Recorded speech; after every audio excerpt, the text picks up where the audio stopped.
No, no, no, I can't do it. People will stare at me. People will mock me. People will laugh at me. Lord, no. Hey there, and welcome to Bible on Point, where powerful Bible stories come to life, not just to inform, but to transform. Our mission, engaging lives for God. If you're inspired by what you hear, don't forget to like, share, and subscribe as we journey through the Word together.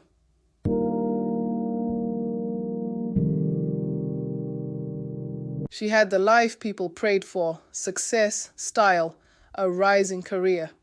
But then God called her and she ran. And when she ran, the storm came. This is the story no one wants to live, but everyone needs to hear, because sometimes your greatest breakdown becomes your breakthrough.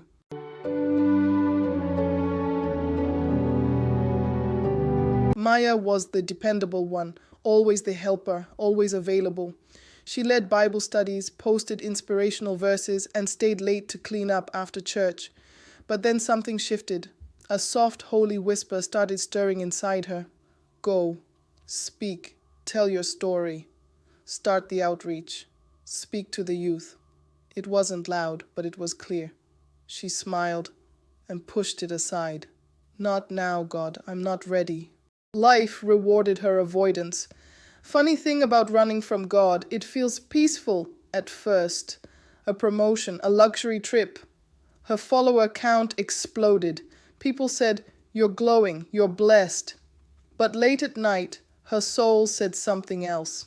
It was quiet, uneasy. She filled the silence with noise, meetings, music, memes. But the whisper didn't leave. It just waited until God stopped waiting. And then the storm. The unraveling started slowly. First, the contract was cancelled. Her company downsized. Her job was gone. Then her relationship ended. Her best friend moved away. Then the diagnosis came for her dad. It all came crashing like a wave she never saw coming. Maya tried to keep smiling, keep going, keep posting, but inside she felt swallowed.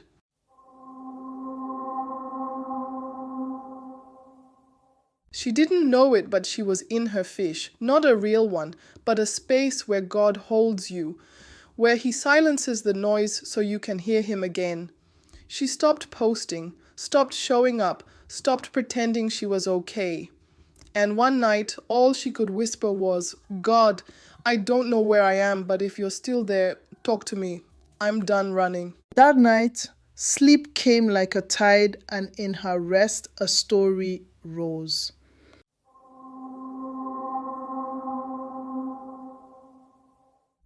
Maya sees herself standing on a quiet beach, wind brushing her face, distant thunder rolls. Whoosh. She hears a voice calling across the waves, "Jonah, go to the great city of Nineveh and preach against it. Their wickedness has come up before me." Maya looks around, confused. She sees a man in priest-like robes slipping away to a ship. I'll run far, far away from God. And Jonah ran. Not because he didn't hear God, but because he did, and didn't like what he heard. He tried to outrun the mission. He tried to sleep through the storm. But you can't outrun God. The sea rages, sailors scream. Jonah stays calm, still and silent. When purpose knocks, even storms won't sleep.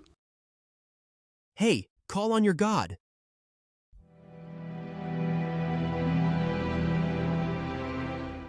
Jonah confesses and is thrown overboard. A great fish swallows him. 3 days, 3 nights in the deep, and there, Jonah prayed. In my distress, I called to the Lord, and He answered me. And I sank down to the very roots of the mountains. I was imprisoned in the earth, whose gates lock shut forever. But you, O Lord my God, snatched me from the jaws of death. And when Jonah surrendered, the fish let go, the calling remained. God didn't cancel it, He restored it. So Jonah went, not because he felt ready, but because God had spoken. And this time he said yes.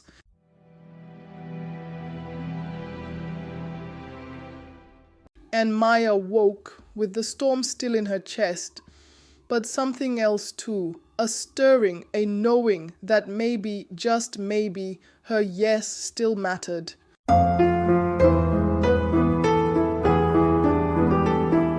That morning she opened to Jonah. Coincidence? Never. Go to Nineveh. Jonah ran, boarded a ship. God sent a storm.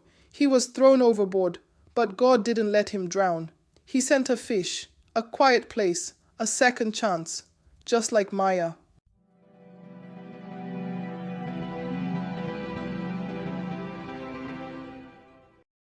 Almost immediately her phone buzzed. A friend from church.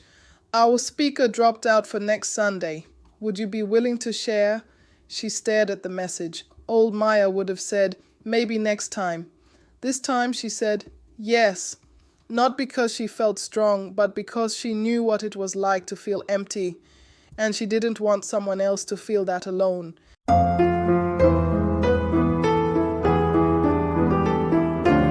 That Sunday she walked into church, not as the confident leader, but as the one who was finally ready to say yes. Not because she had it all together, but because she finally realized God wasn't looking for perfect. He was looking for willing. Hi, my name is Maya. Jonah got a second chance. So did I. And so will you. Maya said yes to God. She stepped into the calling. But what happened next wasn't what she expected. No applause, no easy path. Only silence, questions, and a fight within. What happens when obedience feels like the hardest battle yet? That story is coming next. Stay with us.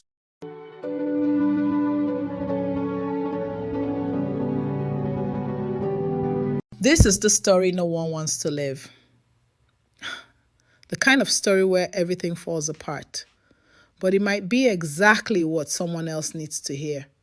Because sometimes the storm doesn't come to break you.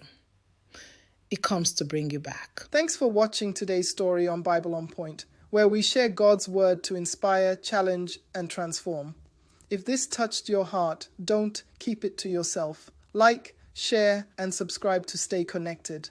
And remember, we're all about engaging lives for God, one story at a time. See you in the next video.